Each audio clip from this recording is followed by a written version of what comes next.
열왕기하 3장 16절 말씀 읽겠습니다. 저가 가로되 여호와의 말씀이 이 골짜기에 개천을 많이 파라 하셨나이다. 아멘. 오늘은 이 본문 말씀을 통하여 이 골짜기에 개천을 많이 파라, 이런 제목으로 하나님의 말씀을 살펴보도록 하겠습니다. 이 골짜기에 개천을 많이 파라. 본 사건은 이스라엘을 중심으로 한 연합군이 모압 족속을 복속시킬 때에 있었던 일입니다. 오랜 동안 이스라엘의 속국으로 조공을 바쳤던 모압 족속이 이스라엘 왕 아합이 죽게 되자 그 틈을 기회로 반란을 일으키게 됩니다. 그러자 그 뒤를 이어 왕위에 오른 아합의 아들 여호람은 이를 괘씸히 여겨 모압을 치기 위해 연합군을 형성합니다.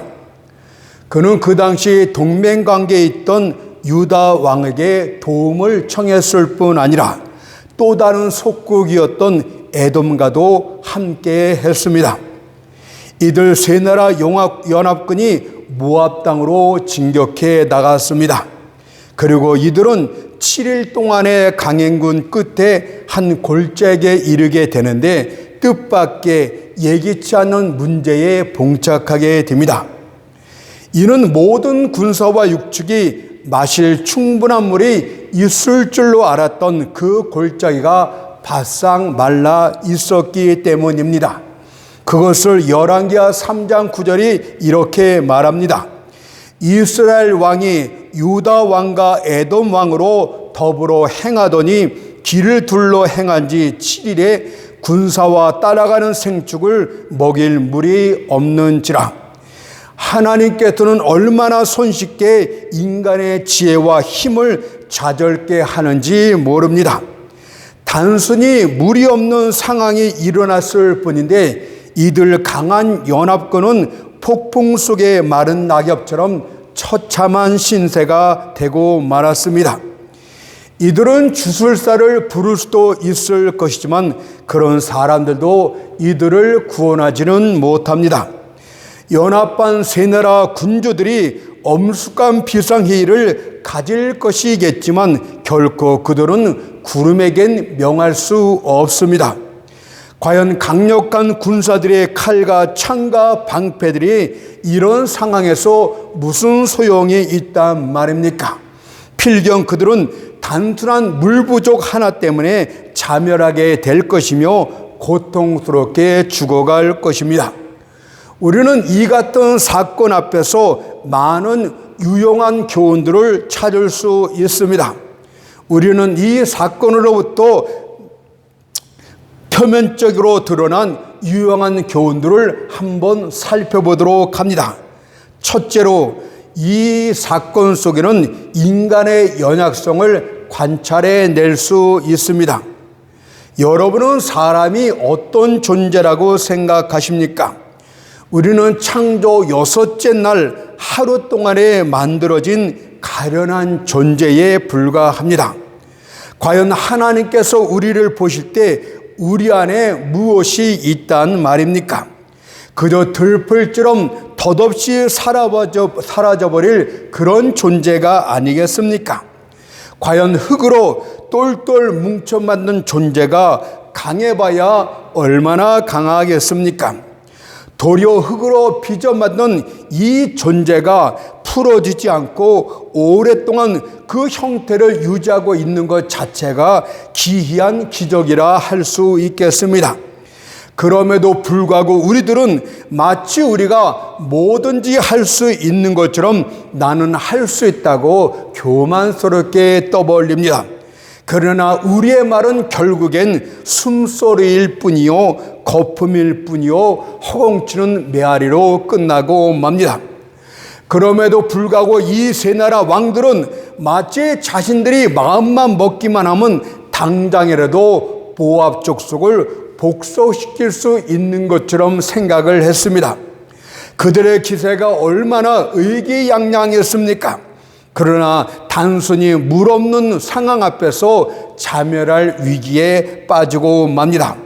이제 그들은 할 수 있다가 아니라 할 수 없다는 그런 자신의 존재를 철저하게 깨달았던 것입니다. 자신들이 신인적 행사기도 하지만 그냥 먼지에 불과하다는 것을 알게 되었던 것입니다. 헤롯 왕을 보도록 하십시오. 그가 백성들 앞에서 신처럼 말하고 행세를 합니다. 그러자 백성들이 그의 말에 이렇게 열광하며 환호를 했습니다. 사도행전 12장 22절에 보니까 이것은 신의 소리요 사람의 소리가 아니라 그러나 그날 밤 하나님이 그를 치시자 벌레의 먹이가 되고 맙니다. 사도행전 12장 23절을 보세요. 헤롯이 영광을 하나님께 돌리지 아니하는 고로 주의 사자가 곧 치시니 충이 먹어 죽은지라. 신이라고 주장했던, 신이라고 행세했던 그가 벌레의 먹이가 되고 말았습니다. 인간은 결코 대들보 같은 존재가 아닙니다. 단지 상한 갈대와 같습니다. 인간은 맹렬한 불기둥 같은 존재가 아닙니다. 그저 꺼져가는 심지에 불과합니다. 그러니 교만이 입을 벌려 나는 무엇인지 할 수 있다, 이런 말을 하지 마십시오. 다만 하나님 앞에서 겸손히 머리를 숙인 채 사무엘상 3장 18절의 말씀처럼 주는 여호와시오니 선하신 소견대로 하옵소서라고 고백하십시오. 이것이 바로 연약한 사람들이 해야 될 근본인 줄 믿습니다. 두 번째 교훈은 고난은 종종 믿음의 유무를 판가름하는 수단이 된다는 것입니다. 물이 없으므로 이들 연합군이 자멸할 위기에 놓였을 때 이스라엘 왕 여호람이 어떤 불신앙적인 말을 했는가를 살펴보십시오. 그는 유다 왕과 에돔 왕을 이끌었던 연합군을 형성했던 장본인이었습니다. 또 이들 연합군의 집결지로 에돔과 모압 사이에 있는 한 골짜기를 선택한 자도 여호람 자신이었습니다. 그러나 예기치 않은 골짜기의 메마름으로 모압 족속과 싸우기도 전에 자멸할 위기에 처하게 되자 갑자기 그 모든 책임을 하나님께 전가합니다. 열왕기하 3장 10절에 보니까 슬프다, 여호와께서 이 세 왕을 불러 모아 모압의 손에 붙이려 하시는도다. 자신의 잘못을 인정하지 않고 잘못되면 여호와가 그래서, 하나님이 그래서 이렇게 책임 전가를 합니다. 어떻게 감히 이런 말을 할 수 있단 말입니까? 어떻게 감히 자신의 잘못을 하나님께 전가시킬 수 있단 말입니까? 이것이 바로 믿음이 없는 자들의 전형적인 특징이 되겠습니다. 이들은 자신의 어리석음으로 말미암아 수치와 손실을 당하게 되면 엉뚱하게도 그 책임을 하나님께 돌리는 경향이 있습니다. 심지어 어떤 이는 주먹을 불끈 채 하나님께 거친 말과 욕까지도 합니다. 또한 이와는 반대로 만일 성공과 번영을 가져다주는 결과를 얻게 된다면 그때는 모든 영광을 자신이 독차려 하려 듭니다. 인간은 진실로 탐욕적인 존재라 할 수 있겠습니다. 하지만 믿음의 사람 유다왕 여호사밧은 달랐습니다. 그는 똑같은 공경 가운데 처했을 때 불신앙자 여호람과는 달리 즉시 자신의 잘못과 죄악을 뉘우치고 하나님께 나아가 용서와 도움을 구하고자 했습니다. 열왕기하 3장 11절을 보세요. 우리가 여호와께 물을 만한 여호와의 선지자가 여기 없느냐. 여러분들도 고난을 통해서 이런 일들을 깨닫도록 하십시오. 내가 무슨 잘못이 있었는지, 내게 무슨 과오가 있는지를 여호와께 나아가 살펴보고 내 자신을 성찰해 봐야 되겠다. 여호와의 선지자를 찾고 기도로 하나님께 나아가는 복된 믿음의 사람이 되어야 될 줄 믿습니다. 환난이 우리를 몰아서 주님께 다가가게 한다면 그 환난은 나쁜 것이 아니라 말할 수 없는 축복이 됩니다. 비둘기가 폭풍으로 바위틈 둥지를 찾게 되듯이 고난으로 인하여 인하여 그 영혼이 하나님의 품을 찾게 되었다면 그 폭풍우를 감사할 줄 알아야 됩니다. 왜냐하면 비록 고난으로 은을 버렸을 수 있을지는 모르겠지만 여러분은 그 대신에 금보다 더 귀한 바로 믿음을 되찾았기 때문입니다. 우리는 육안으론 진짜 금과 금으로 도금된 돌멩이를 구별할 수 없습니다. 하지만 뜨거운 풀무불에 던져넣게 되면 금은 정련되어 더욱 순수한 금이 될 것이지만 도금된 돌멩이는 자신이 금이 아니라 아무 쓸모없는 돌멩이임을 스스로 드러내게 될 것입니다. 우리는 더운 여름철에 푸른 잎들이 울창한 나무 속에 새 둥지가 있는지 없는지를 판가름할 수 없습니다. 그러나 추운 겨울철이 닥쳐와 모든 잎사귀를 다 떨어지게 하면 그 나무 사이에 새 둥지가 있는지 없는지를 쉽게 알 수 있습니다. 이와 마찬가지로 평소 때는 그가 믿음이 있는지 없는지를 판단할 수 없지만 뜨거운 풀무불 같던 고난 속에 들어가게 되었을 때 차디찬 고난이 닥쳐와서 모든 위로의 잎사귀를 다 떨어뜨렸을 때 그들이 하는 말을 통해서 우리는 그가 믿음이 있는지 없는지를 쉽게 판단하게 됩니다. 그래서 시편 119편 71제에서 고난 당한 것이 내게 유익이라 이로 인하여 내가 주의 율례를 배우게 되었나이다 라고 하지 않았습니까? 우리는 이 사건을 통해서 두 가지 겉으로 드러난 교훈들을 살펴보았습니다. 하나는 인간의 연약성을 가르쳐주고 있는 것이고 또 한 가지는 고난을 통해서 믿음의 유무를 판단할 수 있다는 교훈이 있는 줄로 믿습니다. 그렇다면 이제 이런 표면적인 교훈들은 그치고 본문 속에 나타난 영적인 가르침을 한번 살펴보도록 합니다. 이 사건 속에 나타난 영적 교훈은 우리가 처한 절박한 상황과 그때 우리가 해야 될 일이 무엇인가를 명확하게 가르쳐주고 있습니다. 열왕기하 3장 16절을 보니까 저가 가로되 여호와의 말씀이 이 골짜기에 개천을 많이 파라 하셨나이다. 우리의 지금의 현재 상황이 메마른 골짜기와 같습니까? 처절한 상황에 있습니까? 그때 여러분들이 해야 될 일은 이 골짜기, 바로 메마른 골짜기에서 개천을 많이 파야 되는 것이 여러분들이 해야 될 일임을 명확하게 영적으로 교훈해주고 있습니다. 지금 세 나라 연합군들은 처절한 상황 가운데 빠져들었습니다.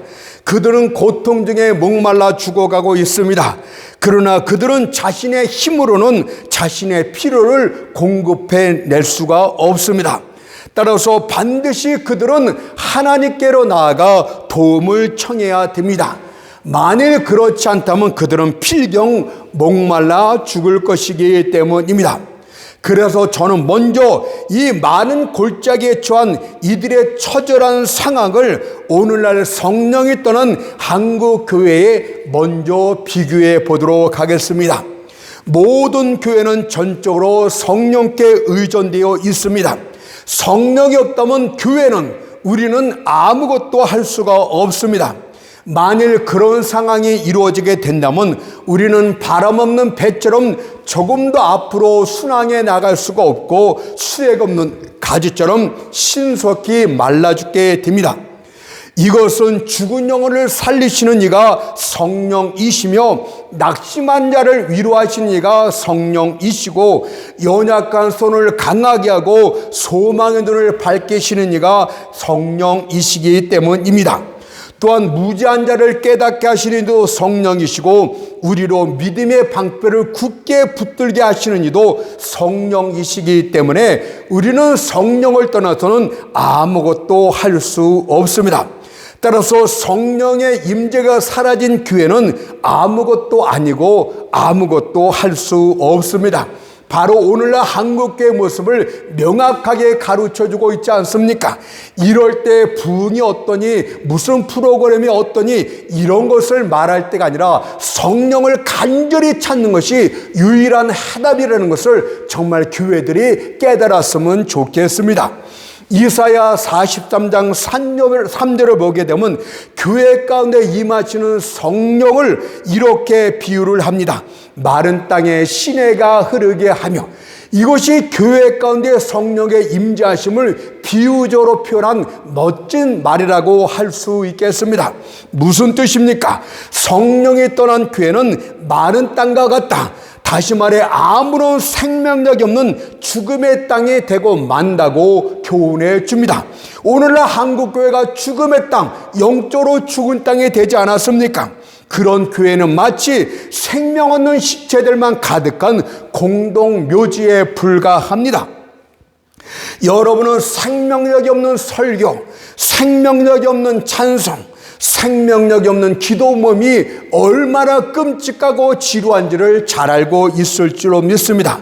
죽은 설교자가 죽은 죄인들에게 죽은 설교를 한다는 것은 정말 끔찍한 일입니다. 성령의 권능과 힘이 없이는 진실된 기도도 없고 진실한 사역도 존재할 수가 없습니다. 성령의 권능과 힘을 통하지 않고서는 어떤 죄인도 죽게 나오는 일이 없는 것입니다. 한 영혼을 죄에서 해방시키는 일도, 한 영혼을 하늘 위에서 교육시키는 일도 오직 성령으로서만이 가능합니다. 따라서 메마른 골짜기에 목말라 죽어가는 이 연합군의 모습은 오늘날 성령에 따른 한국교회, 은혜의 목마름으로 죽어가는 우리들의 영적인 모습이 되겠습니다. 하지만 비록 그럴지라도 그 메마른 가운데 시내가 흘러들어오게 되면 모든 상황은 달라집니다. 메마른 땅을 살릴 수 있는 방법은 유일하게 딱 하나인데, 그 가운데로 강물이 밀려 들어오는 것밖에는 없습니다. 다시 말해서 메마른 땅이 생명력인으로 소생시킬 수 있는 유일한 길은 바로 성령의 임재하심밖에 없다는 사실을 기억하도록 합시다. 그러나 오늘날 한국교회를 보게 되면 성령의 임재하심의 필요성조차도 알지 못하는 교회가 대반입니다. 뿐만 아니라 성령의 임재하심이 어떻게 이루어지는 조차도 몰라서 엉뚱한 일만 하고 있지 않습니까? 어떻게 이런 상황에서 교회가 살아날 수 있다는 말입니까? 마른 먼지와 가루들로 뒤덮인 쓸모없는 땅에 생명력이 넘쳐나고 풀들이 돋아나며 신선한 초목들이 그 땅을 덮고 아름답고 사랑스러운 꽃들이 가득 피어나기 위해서는 강물이 밀려 들어와야 되는 것입니다. 그와 같을 때 사막이라 황무지 같았던 그 땅이 갈멜과 샤론처럼 아름답게 변하게 됩니다. 그러므로 오늘날 한국교회 역시도 그렇게 해야 되는 것입니다.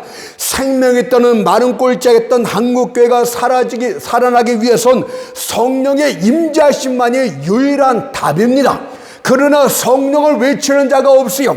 성령을 설령 외친다 할지라도 이론적인 지식 몇 가지만 하는 자들이 얼마나 많습니까? 어떤 이가 성령의 나타나심을 말하는 것을 들었는데 그런 성령을 만나본 지도 없다는 것을 저는 대번 느꼈습니다. 그런 성령이 무엇인지도 몰라요. 그냥 옛날 교과서와 책을 보니까 성령을 이야기하면 되는가 보다, 그 정도의 피상적인 지식만 갖고 있다는 것을 금방 알 수가 있었습니다. 정말 여러분들이 성령의 임재하심을 정확하게 체험하고 그분의 임재하심을 진짜 나타날 수 있는 가시떨기 나무에 불꽃 같던 성령이 임하시는 역사가 정말 나타날 수 있기를 바랍니다. 여러분은 바닷물이 빠진 갯벌 위에 덩그러니 처박힌 배 한쪽을 본 적이 있을 것입니다. 그런 배는 목사가 앞에서 끌고 뒤에서 교인들이 민다 할지라도 꼼짝하지 않습니다. 그러나 바닷물이 다시 창일하게 밀려오게 되면 배는 바다 위에 떨게 될 것이고 아주 쉽게 아주 빠르게 순항을 시작하게 됩니다. 이와 마찬가지로 교회란 배도 성령의 충만한 바닷물처럼 밀려 들어오게 될 때 교회는 다시금 힘차게 부흥의 도약을 하게 됩니다. 그러므로 한국교회들이여 성령을 맞을 준비를 하도록 하십시오. 이것이 바로 본문 내용인 이 골짜기의 개천을 많이 팔아 이 말씀이 되겠습니다. 메마른 골짜기 사이로 성령의 강물이 충만하게 밀려 들어오는 것을 믿는다면 여러분들은 개천을 많이 파야 됩니다. 개천을 많이 판다는 것이 무엇입니까? 성령의 임재하심을 바라는 것이 무엇입니까? 여러분들 여기에는 많은 말이 있는데 오늘은 시간 관계상 짤막하게 2개만 말씀드리겠습니다. 첫째로 전심으로 기도하도록 하십시오. 간절히 부르짖어 기도하도록 하십시오. 오늘날에는요, 목사들도 기도하지를 않습니다. 기도하는 목사가 있으면 마치 천안 기념물을 보는 것처럼 이상한 눈들로 봅니다. 여기저기 놀러 다니는 것은 누구보다도 잘하면서 기도는 도저히 하지 않습니다. 남의 설교를 베껴서 말하는 것은 잘할 수 있을지 모르겠지만 괜히 감정에 치여서 춤추는 이상한 행동, 광신적인 행동을 하지만 그들은 골방에 들어가서 진실되게 기도하는 이런 모습은 보여주지를 못합니다. 간절히 기도하고 전심으로 기도할 때만이 성령을 주신다는 것을 성경에 이렇게 약속하셨습니다. 누가복음 11장 10절과 13절에 보세요.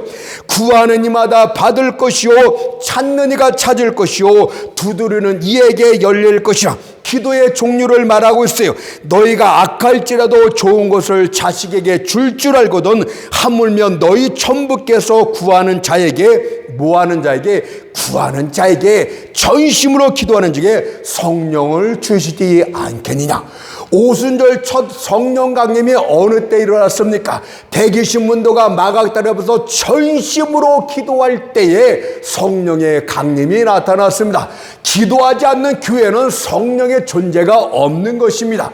기도하지 않고는 여러분들과 성령이 함께할 수 없습니다. 기도하십니까? 목사님이요, 기도하십니까? 1시간도 안 하잖아요. 여러분들 기도하십니까? 여러분 기도라는 것 자체를 모르잖아요. 기도의 골방이 거미줄로 가득 차 있지 않습니까? 기도하세요. 그러지 않고선 성령을 받지를 못합니다. 두 번째는 거룩함을 회복해야 됩니다. 교회는 세상과 명백한 구별을 해야 됩니다. 흰 것과 검은 것의 차이처럼, 빛과 어둠의 차이처럼, 생명과 죽음의 차이처럼 여러분들은 명백하게 세상과 구별되어 있어야 됩니다. 그러나 오늘날 한국교회는 세상 사람과 똑같아요. 세상 사람과 교인을 더 보십시오. 그들의 행동을 볼 때 누가 교인이고 누가 세상 사람이란 말입니까? 절대로 구별을 못할 상황에 이르게 되었습니다. 근데 신명기 23장 14절에 보세요. 그러므로 내게서 불합한 것을 보시지 않으므로 너를 떠나지 아니하시니라. 여러분, 불합한 것, 세상적인 더러운 것들을 완전히 버려야만이 성령이 안 떠난대요.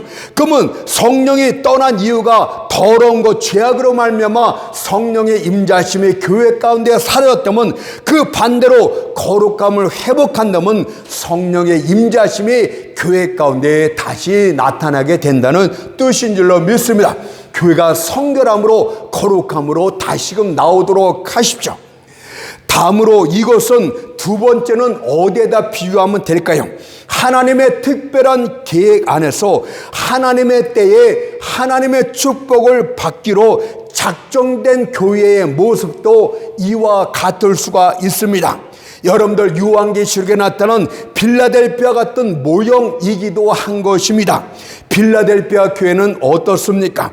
계시록에 나오는 7교회 가운데 가장 작고 힘없는 교회가 바로 빌라델피아 교회였습니다.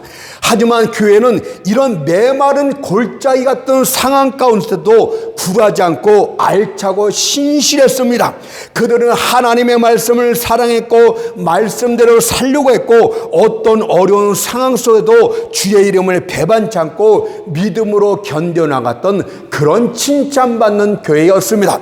그러면 여러분들 이 말씀은 두 번째 비유는 완전히 다른 차원에서 생각해 볼 수 있는데, 이 빌라델피아 교회처럼 메마른 상황, 능력도 없고 힘도 없고 금전적인 능력도 없었지만 성도도 몇이 되지 않았지만 그들은 신실하게 믿음을 지켜나갔던 그런 교회에게 주시는 축복의 말씀이기도 합니다.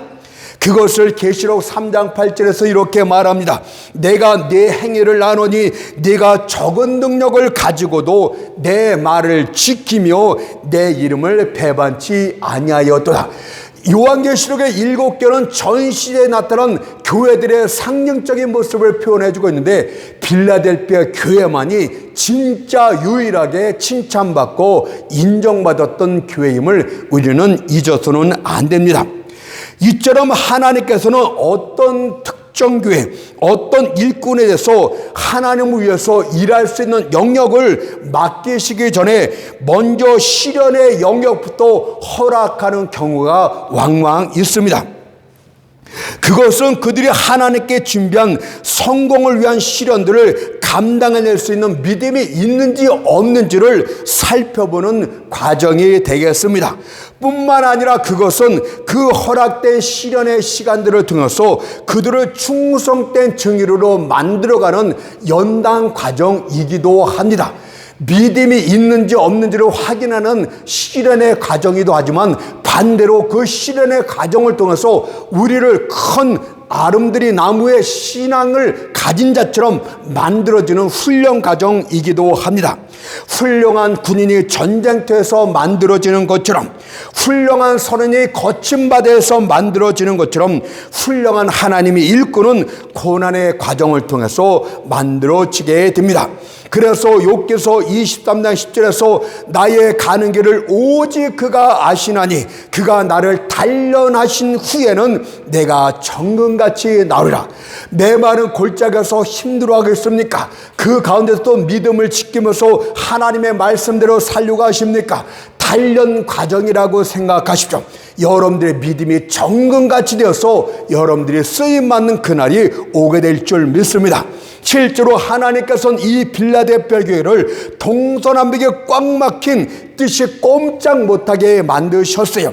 왜냐하면 그분께서 칭찬과 인정을 축복을 주실 때 바로 열린 문의 축복을 주었다는 것은 그들이 꽁꽁 막힌 상태에서 아무것도 할 수 없는 그런 상태였다는 것을 가르쳐 줍니다. 계시록 3장 8절을 보니까 볼지어다 내가 네 앞에 열린 문을 두었을 때 능히 닫을 사람이 없으리라. 이들은 시련을 견디어내며 하나님께 대한 충성 때문에 증명된 후에 하나님은 이들에게 동서남북에 활짝 열린 축복을 주셨습니다. 그러자 이때부터 없던 기회들이 다가오기 시작했습니다. 열린 문을 통해서 복음을 만방에 전파할 수 있는 길이 열리기 시작했고, 또한 열린 문을 통해서 수많은 양떼들이 몰려오는 부흥의 축복도 빌라델피아 교회가 얻게 되었다는 뜻입니다.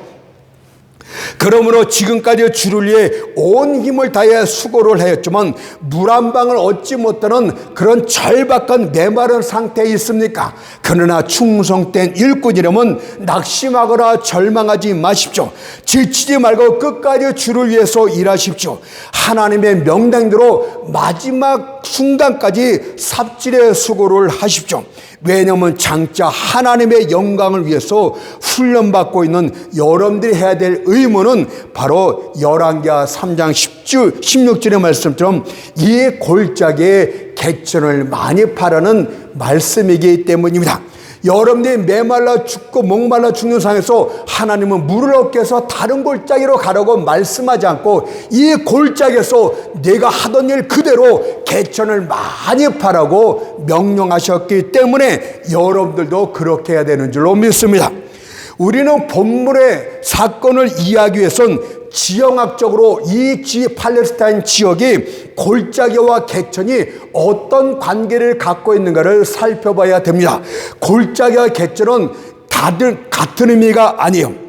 여러분들 이런 골짜기를 와디라고 부르고 있는데 와드는 산 골짜기에서 밑에까지 급한 경사를 가진 골짜기입니다. 그래서 이런 골짜기는 비가 오게 되면 갑자기 골짜기 사이로 큰 물이 불어나게 되고 그 세차게 흐르는 물은 급격하게 밑으로 흘러내려가서 잠시 후면 골짜기가 다시 메마르게 됩니다. 따라서 골짜기 좌우로 수로를 파고 그 끝에 웅덩이를 만들어서 골짜기 흐르는 물을 좌우로 가두게 되는데 이때 수로를 파는 거, 이 수로를 개천이다 이렇게 말하고 있는 것입니다. 따라서 본 사건이 주는 영적 교훈은 이와 같습니다. 첫 번째로 이 골짜기 예소라고 말씀하고 있듯이 여러분들이 처한 그 메마른 골짜기의 상황을 피하려고 하지 마시고 바로 거기에서 하나님의 때를 기다리도록 하십시오. 성령의 임재하심을 맞을 준비를 하도록 하십시오. 그러나 대부분의 사람들은 이런 상황이 되면 메마른 골짜기를 버리고 다른 곳으로 떠나게 됩니다. 저는 어떤 목회자가 사역이 너무 힘들게 되자 그 일을 포기하고 다른 일을 하는 것을 보았습니다. 그러나 그들은 조만간에 크게 후회하고 맙니다. 그러니 여러분들은 그렇게 하지 마십시오. 하나님의 섭리가 정말 강압적으로 여러분들이 거기를 지키려고 했지만 강압적으로 여러분들을 밀어내게 되기 전까지는 그 자리를 지키면서 변함없이 개천을 파는 여러분의 맡겨진 본분을 다해야 되는 줄로 믿습니다. 베드로가 갈릴리 호수에서 밤이 맞도록 수고를 했지만 한 마리의 물고기도 잡지 못했습니다. 그때 주님께서 이렇게 말씀하셨습니까? 베드로야, 이제 됐다. 그만큼 수고했으니 됐으니 이제 다른 일을 찾아보도록 해라. 이렇게 말씀하셨습니까? 전혀 그렇지 않습니다.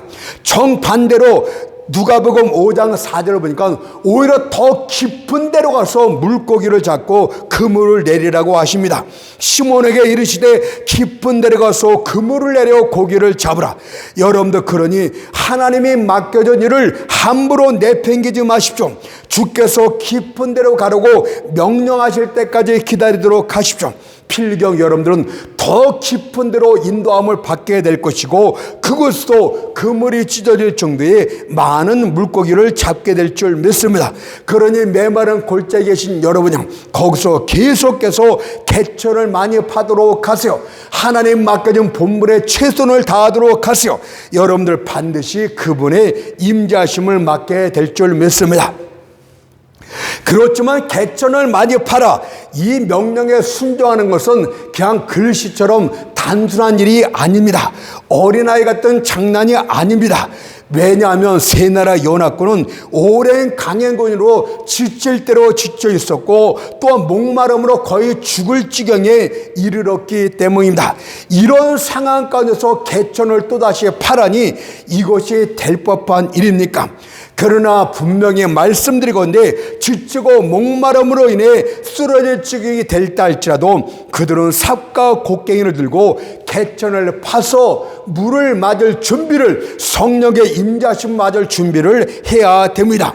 그때 그들은 바싹 마른 골짜기로부터 펄펄 이는 먼지로 목구멍에 막혔을 것입니다. 굶주리가 목마름으로 앞이 제대로 보이지도 않았을 것입니다. 그들의 눈은 희미해질 대로 희미해졌고 혀는 타들어갔을 것이며 온몸은 극심한 갈증으로 녹아내릴 지경에 이르렀을 것입니다. 그러나 그들은 개천 파는 일에 그래서 그들은 개천 파는 일에 순종하지 않을 수도 있었습니다. 하지만 이들은 온 힘과 생명을 다해서 개천 파는 일에 순종을 했습니다.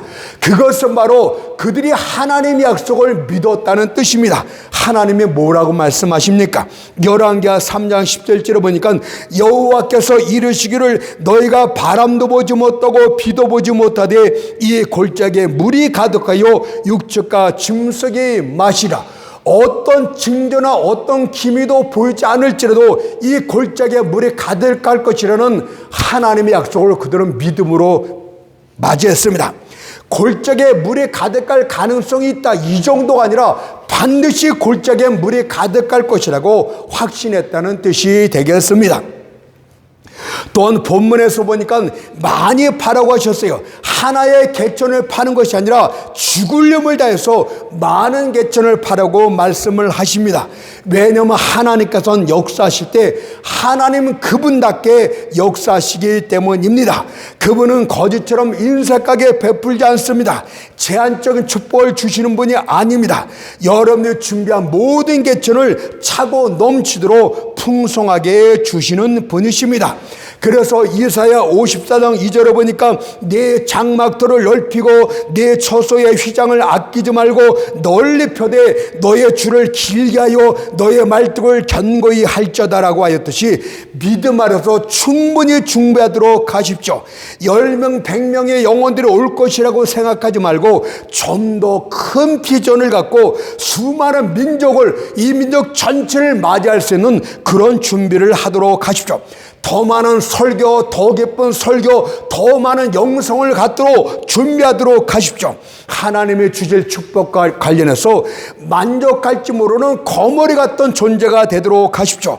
잠언서 30장 15절 말씀처럼 거머리에게는 두 딸이 있어 다거다고 하느니라 족한지를 알지 못하여 족하다 하지 아니하는 것이라고 말씀하고 있기 때문이다.